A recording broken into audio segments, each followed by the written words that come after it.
मित्रांनो, ठरलं तर मग या मालिकेच्या आजच्या भागामध्ये अर्जुन सायलीला आता भेटण्यासाठी कॅफेमध्ये चाललेला असतो. दोघांनीही ती कॅफे डेट आज ठरवलेली असते. दोघांनाही आपल्या मनातील भावना एकमेकांना आज काहीही करून सांगायच्या असतात. तेव्हा अर्जुनला त्या गोष्टीची खूप हुरहुर लागलेली असते. कधी एकदा मी तिकडे पोहोचेल आणि सायलीला माझ्या मनातील भावना सांगेल. माझं तिच्यावर किती प्रेम आहे हे आज मी कशाप्रकारे व्यक्त करेन. अर्जुन ही स्वप्न रंगवतच आता कॅफेच्या दिशेने चाललेला असतो. दुसरीकडे सायलीने अर्जुनला आवडतात म्हणून सोनचाफ्याची फुलंसुद्धा घेतलेली असतात आणि त्या फुलांचा सुवास ती आता सतत घेत असते आणि अर्जुन कधी येतो याची ती वाट पाहत असते. सारखी ती मेन गेटकडे पाहत अर्जुन आल्या आल्या तिला आपल्या मनातील भावना काहीही करून आता व्यक्त करायच्या असतात आणि ती यावेळी अजिबात माघार घेणार नसते. इकडे अर्जुनसुद्धा खूप गोंधळलेला असतो. तो सारखा सारखा पाणी पित असतो. पण त्याने ठरवलेलं असतं की आज काहीही करून सायलीवर असणारं प्रेम व्यक्त करायचंच. मग त्याच्या मनात असणारी धाकधूक पाहून तोच स्वतःला म्हणत असतो की रिलॅक्स, जरा रिलॅक्स, कारण आज खूप स्पेशल दिवस आहे, स्पेशल डे आहे, त्यामुळे अजिबात घाबरायचं नाही. तो स्वतःच्या मनाला आता सावरत असतो. त्याचबरोबर स्वतःच्या मनाची तयारी करत असतो की कशाप्रकारे मी हे माझं प्रेम सायलीसमोर व्यक्त करेन आणि स्वतःला म्हणत असतो, अर्जुन सुभेदार एकदम रिलॅक्स राहा. तर दुसरीकडे अस्मिता आणि प्रिया या दोघीही रूममध्ये असतात. तेव्हा तन्वी, तू एवढी अस्वस्थ का आहे असं आता अस्मिता विचारते. तेव्हा प्रिया आता खरंच खूप चिडलेली असते आणि ती म्हणते, तुझा तो खोटा भाऊ आणि तुझी ती खोटी वहिनी, बघ ना कशा त्यांच्या खोट्याच लग्नाचं प्रदर्शन मांडतायत. अगं, तू पाहिलंच असेल ना की बाहेर कसं ते एकमेकांवरचं प्रेम मिरवत होते. तेव्हा अस्मिता म्हणते, अगं तू बघतीयस ना की ते दोघे खोटे नवरा बायको नाही आहेत, ते खरे नवरा बायको आहेत आणि म्हणूनच मला सायलीला या घराच्या बाहेर काढायचंय. काहीही झालं ना तन्वी, अगं ती अर्जुनच्या आयुष्यातून बाहेर पडली पाहिजे. मग आता प्रिया म्हणते, त्यासाठी ते कॉन्ट्रॅक्ट आपल्या हाती लागणं खूप महत्त्वाचं आहे. एकदा का ते कॉन्ट्रॅक्ट आपल्या हाती लागलं ना, आपण घरातील सर्वांना दाखवू आणि आपल्याला एक शब्दसुद्धा बोलायची गरज नाही. सर्वांना समजेल की या दोघांचं लग्न खोटं आहे. मग अस्मिता म्हणते, मला नाही वाटत अगं की त्या दोघांचं कॉन्ट्रॅक्ट मॅरेज वगैरे आहे म्हणून. त्यानंतर आता प्रियाला राग येतो. तेव्हा ती विचारते, मला एक सांग अस्मिता, तू मला मदत करणार आहेस की नाही. तेव्हा अस्मिता म्हणते, हो करणार आहे ना तुला मदत, काय झालं. तेव्हा आता प्रिया म्हणते, ऐक, मग मला ती फाईल शोधण्यासाठी तू मदत कर. मला माहीत आहे अर्जुन अजिबात ती फाईल नजरेआड करणार नाही म्हणून, कारण काहीही झालं ना तरीही अर्जुन ती फाईल आपल्या डोळ्यासमोरच ठेवणार. तेव्हा या अगोदर तू शोधलं होतं, मग काय झालं असं अस्मिता विचारते. तेव्हा प्रिया म्हणते, घाई गडबडीत मी शोधलं होतं, तेव्हा मला ती फाईल सापडली नाही आणि तेव्हा सुद्धा कोणी ना कोणी यायची सतत भीती असायची आणि आपण दोघींनी आज जर शोधलं ना तर अर्जुनच्या रूमचा कोपरा आपल्याला कमी वेळात चाळून काढता येईल. त्यामुळे बघ आता काय करायचंय. तेव्हा अस्मिता तिला मदत करण्यासाठी तयार होते. तेव्हा अस्मिता म्हणते की बरं ठीक आहे, ऐक ना मी काय करते, अर्जुन निघालाय का बघते, तू रेडीच राहा. तेव्हा ठीक आहे असं प्रिया म्हणते. अस्मिता लगेच अर्जुनच्या रूमकडे जायला निघते. त्यानंतर प्रिया आता हसते आणि म्हणते, तुम्हाला हे सरप्राईज गिफ्ट मी देणारच आहे, त्याशिवाय हा वाढदिवस तुमच्या लक्षात तरी कसा राहील. काहीही झालं ना तरी आज तुम्हाला मी हे सरप्राईज गिफ्ट देणारच देणार, असं म्हणून प्रिया आता हसते आणि अर्जुन सायलीचं सारखंच वाईट चिंतत असते. इकडे सायली ही अर्जुनची वाट पाहत बसलेली असते आणि ती अगदी त्याच्या स्वप्नांमध्ये, त्याच्या आठवणींमध्ये रंगून गेलेली असते. कारण तिला तिची आणि अर्जुनची ती पहिली भेट, त्याचबरोबर पूजेचा मान त्या दोघांनाही मिळाला होता. ते सर्व क्षण कशाप्रकारे सायली नदीत पडणार होती, अर्जुनने कशाप्रकारे तिला वाचवलं आणि आपल्या जवळ घेतलं, मिठीत घेतलं, हे सगळे क्षण तिला आता आठवत असतात. तर जेव्हा ते दोघे हनीमूनसाठी माथेरानला गेले होते आणि दोघांनी एकत्र डान्स केला होता, ते सर्व क्षण देखील आता तिला आठवू लागतात. आणि हनीमूनला गेलेले असतानाच अर्जुनवरच्या प्रेमाची जाणीव सुद्धा झालेली असते, अगदी पहिल्यांदाच, की माझं अर्जुन सरांवर प्रेम आहे म्हणून. ते सर्व क्षण आठवता आता ती खूप लाजत असते आणि अर्जुन कधी येतो असंच तिला वाटत असतं. दुसरीकडे प्रिया आणि अस्मिताने अर्जुन सायलीच्या रूममध्ये जाऊन पूर्णपणे गोंधळ घातलेला असतो. पूर्णपणे सामान अस्ताव्यस्त केलेलं असतं. अगदी पूर्ण रूमभर त्या फाईल्स असतात. दोघीही आता अगदी मन लावून त्या फाईल शोधू लागतात. त्यानंतर अस्मिता पूर्ण रूममध्ये पाहते आणि प्रियाला म्हणते, अगं तन्वी, हे काय झालं? तू पाहतेस ना, पूर्ण रूममध्ये या फाईलचा पसारा आहे. अगदी वादळ येऊन गेल्यासारखं वाटतंय. तू हा पसारा आवरण्यासाठी मला मदत करशील ना? तेव्हा आता अस्मिताचा प्रियाला खूप राग येतो. ती म्हणते की अगं, इथे आपल्याला काय करायचंय तुला माहिती आहे ना, की अर्जुन सायलीच्या आयुष्यात वादळ आणायचंय आणि तू या पसाऱ्याचं काय घेऊन बसलीस? बरं मी आवरू लागेल ग पसारा, असं म्हणून ती तिला गप्प बसायला सांगून काम करायला सांगते की अगोदर लवकरात लवकर ती महत्त्वाची फाईल शोध. अस्मिता हो असं म्हणते. तर प्रिया मनातच अस्मिताबद्दल विचार करते की अर्जुन सायलीच्या आयुष्यात एवढं मोठं वादळ येणार आणि हिला या पसाऱ्याचं पडलंय. काय म्हणावं ना हिला कळतच नाही.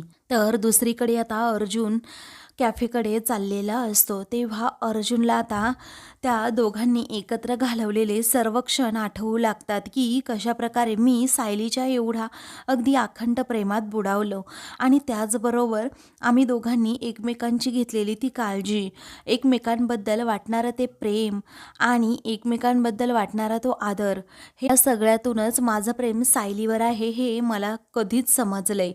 त्याचवेळी त्याला पुढे आठवतं सायली प्रत्येक गोष्टीमध्ये किती काळजी घेते. जास्त कॉफी पिऊ नका असं नेहमी म्हणते आणि अगदी हक्काने आपली स्वतःची खरीखुरी बायको असल्यासारखं त्या माझ्याबरोबर वागतायत. हक्काने चिडतात, हक्काने रागवतात, माझ्याबरोबर सगळं काही शेअर करतात.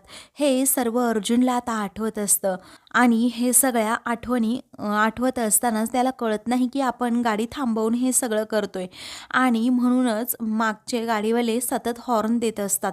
त्यावेळी अर्जुनच्या कानावर तो आवाज पडतो आणि स्वतःच्याच डोक्यात टपली मारून घेत पुन्हा गाडी सुरू करतो आणि जायला निघतो. दुसरीकडे प्रियाने आता रूममध्ये अक्षरशः गोंधळच मांडलेला असतो. अस्मिता, प्रिया जेव्हा फाईल सापडत नाही तेव्हा त्या फाईल अक्षरशः टाकून देत असतात. अर्जुनच्या एवढ्या महत्त्वाच्या ज्या काही फाईल असतात प्रियाने आणि अस्मिताने अगदी अस्ताव्यस्त करून टाकलेल्या असतात. ती स्वतःवरच आता खूप चिडते, कारण जर ही फाईल सापडली नाही तर खूप मोठा प्रॉब्लेम होईल. अर्जुनच्या कॉन्ट्रॅक्ट मॅरेजची फाईल सापडणं खूप महत्त्वाचं आहे. जर आज अर्जुनने सायलीला प्रपोज केलं तर खूप मोठा प्रॉब्लेम होऊ शकतो. अर्जुन माझ्या हातून कायमचा जाऊ शकतो हे आता प्रियाला समजतं आणि त्यामुळे ती स्वतःवरच चिडते आणि अजून ती फाईल शोधण्याचा प्रयत्न करते. त्यानंतर अस्मिता 2 फाईल या प्रियासमोर फेकते.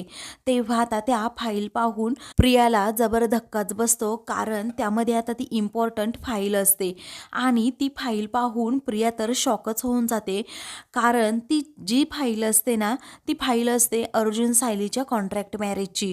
तेव्हा प्रियाला आता आनंद होतो. इकडे आता अर्जुन गाडीतून खाली उतरतो आणि कॅफेमध्ये येतो. तेव्हा आता सायली अर्जुनच्या स्वप्नात अगदी रंगून गेलेली असते. सायलीला आता मनातून समजतं की अर्जुन आला आहे. तेव्हा ती त्याच्या स्वप्नात अगदी रंगून जाते, दंगून जाते. सगळ्या अर्जुनच्या आठवणी पुन्हा एकदा आठवू लागते. गालातच हसत असते. मी कशाप्रकारे अर्जुनला माझ्या मनातील भावना सांगेल हाच विचार करत करत ती खूप लाजत असते. इकडे अर्जुन हा कॅफेमध्ये येतो आणि सायलीसाठी गिफ्ट म्हणून आणलेली अंगठी तो स्वतःच उघडून पाहतो आणि त्याकडे खूप वेळ पाहत राहतो. त्यानंतर तो आता ती अंगठी पुन्हा ठेवून देतो. एक माणूस येथे येतो आणि त्याला जोरात धडकतो, तरीही अर्जुनचं लक्षच नसतं आणि मग तो पुन्हा इकडे तिकडे सायलीला शोधतो. तर इकडे सायली ती सोनचाफ्याची फुलं हातात घेते आणि त्याचबरोबर त्याचा सुवास घेऊ लागते. तिला आता खूपच छान वाटत असतं, कारण वातावरण अगदी शांत असतं, अगदी प्रसन्न असतं, जेणेकरून प्रपोज करण्यासाठी हीच जागा योग्य आहे हे सायलीला समजलेलं असतं. तेवढ्यातच आता अर्जुन हा तेथे येतो आणि सायलीकडे खूप वेळ पाहत राहतो. सायलीने डोळे बंद केलेले असतात. ती नेहमीपेक्षा खूप सुंदर दिसत असते, कारण तिने नवीन साडीसुद्धा नेसलेली असते. तेव्हा अर्जुनची नजर तिच्यावरून हटतच नाही. तिच्यासमोर 2 गुलाबाची लाल फुलं असतात. ते पाहून तर अर्जुनला खात्री पटते की सायलीसुद्धा प्रपोज करण्यासाठीच इथे तिने मला बोलवलं आहे. त्यामुळे तो खूपच खुश होतो आणि तिच्यावरून नजर न हटवता तेथे तिच्याजवळ येतो आणि हाय मिसेस सायली असं म्हणतो. सायली आता पटकन डोळे उघडून अर्जुनकडे पाहतच राहते. त्याला हाय करत नाही. मग आता तो आपला शांत बसतो. तेव्हा सायली पुन्हा उठते आणि अर्जुनसमोर हात करते. तेव्हा आता अर्जुन मात्र अगदी लाजत असतो. तेव्हा सायली बसते. मग अर्जुन पुन्हा एकदा उठतो. ते दोघेही आता खूप गोंधळलेले असतात. त्यानंतर सायली उठत असते तर अर्जुन बसत असतो. कारण दोघांनाही एकमेकांना हाय असं करायचं असतं. मग अर्जुन म्हणतो थांबा, 1 मिनिट थांबा. मग तो सुद्धा उठतो आणि म्हणतो हॅव अ सीट. तेव्हा सायली आता खूप लाजते आणि अर्जुनला म्हणते आपण दोघेही बसूयात ना. अर्जुन म्हणतो नाही, अगोदर तुम्ही बसा बरं. मग आता सायली लाजूनच तेथे बसते. अर्जुन तिच्याकडे पाहतच राहतो. दोघेही आता खूपच लाजू लागतात, एकमेकांकडे पाहत राहतात आणि मग त्यानंतर आपली नजर ते चोरत असतात. कारण दोघांनाही खूप लाजल्यासारखं होत असतं.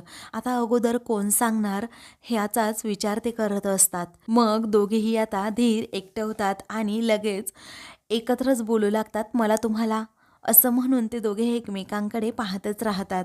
तेव्हा अर्जुन आता सायलीला म्हणतो तुम्ही बोला. मग सायली म्हणते नको, अगोदर तुम्ही बोला. तेव्हा तो आता पटकन बोलून जातो की तुम्ही खूप सुंदर दिसताय. असं म्हटल्याबरोबरच सायलीला इकडे खूप कसं तरी होतं आणि तिच्या अंगावर अक्षरशः शहारे येतात. तेव्हा तो म्हणतो सॉरी सॉरी, साडी साडी छान दिसतीये तुमच्यावर खूप. मग आता ती अजूनच लाजू लागते. तो आता हाताचा इशारा करून अगदी शोभून साडी दिसतीये असं पुन्हा म्हणतो. तर सायलीच्या मनाची हुरहुर अजूनच वाढते. तेव्हा ती आता म्हणते तुम्हाला सुद्धा हा लाल रंग खूप छान दिसतोय. मग आता अर्जुनला अजूनच आनंद होतो. तो गालात हसतो की त्याला असं काहीतरी जिंकल्यासारखं वाटतं. त्यामुळे तो आता सायलीकडे पाहतच राहतो आणि पटकन स्वतःचा असा कोट सावरतो आणि सायलीकडे पाहून गोड शब्दातच म्हणतो थँक्यू.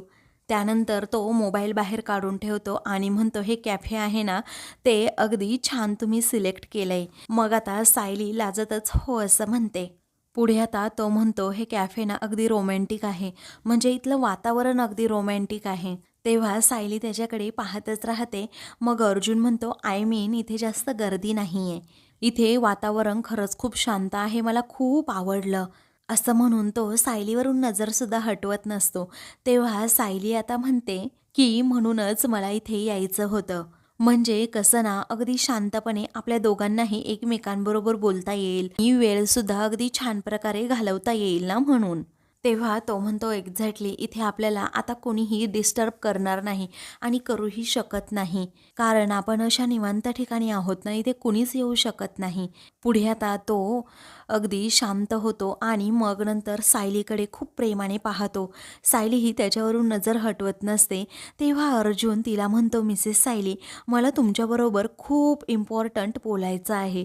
तेव्हा सायली आता हसते आणि म्हणते मलाही तुमच्याबरोबर बोलायचं आहे. आणि मग ते दोघेही खूप हसू लागतात. कारण दोघांनाही आता थोडं का होईना कळून चुकलेलं असतं की आपलं एकमेकांवर खूप प्रेम आहे. म्हणजे अर्जुनला समजतं की सायलीचं माझ्यावर प्रेम आहे आणि सायलीलाही समजतं की अर्जुनचंही माझ्यावर प्रेम आहे. त्यानंतर तो आता तिला म्हणतो पहिल्यांदाच माझे हार्टबीट खूप वाढले आहेत आणि मी थोडा नर्वससुद्धा आहे. तेव्हा सायली आता लाजूनच विचारते का हो? असं काय बोलायचंय तुम्हाला? मग आता अर्जुन तिला विचारतो तुम्हाला माहीत नाही का मला नक्की काय सांगायचंय ते? तेव्हा सायली आता गोड शब्दातच म्हणते की तुम्ही सांगितल्याशिवाय मला तरी कसं कळणार? तेव्हा तो आता विचारतो सांगू का? मग आता सायली मान डोलावूनच हो असं म्हणते. तेव्हा ती अगोदर डोळे बंद करून घेते. मग अर्जुन पुन्हा विचारतो सांगू का? तेव्हा ती लाजतच सांगा ना असं म्हणते. आता एकमेकांच्या तोंडून आय लव्ह यू ऐकण्यासाठी दोघेही खूपच एक्साइट असतात. आता अर्जुन पहिल्यांदा पुढाकार घेतो आणि तेथून उठतो. तर सायली आता त्याच्याकडे खूप वेळ पाहतच राहते. अर्जुन पुन्हा एकदा तिला विचारतो सांगू का? मग आता सायली देखील उठते आणि म्हणते हो सांगा की. मग आता तो डोळे बंद करतो आणि पुन्हा पुन्हा सारखा म्हणू लागतो Mrs Sayali, Mrs Sayali I. तेव्हा सायली आता लगेच डोळे बंद करून घेते. तिला ते सगळं आता अनुभवायचं असतं की अर्जुन कशाप्रकारे मला प्रपोज करतोय. तेव्हा आता तो सारखा आई असं म्हणत असतो. मग आता सायली डोळे बंद करूनच घेते. तेवढ्यातच आता अचानक कुणाचा तरी फोन येतो. सायली म्हणते, "कुणाचा फोन आलाय?" अर्जुन म्हणतो, "ते इम्पॉर्टंट नाहीये. मला जे सांगायचंय ना ते खूप महत्त्वाचं आहे." तेव्हा अर्जुनला सायली म्हणते, "अहो, ते तुम्ही सांगालच, पण कुणाचा फोन आहे ते बघा ना अगोदर."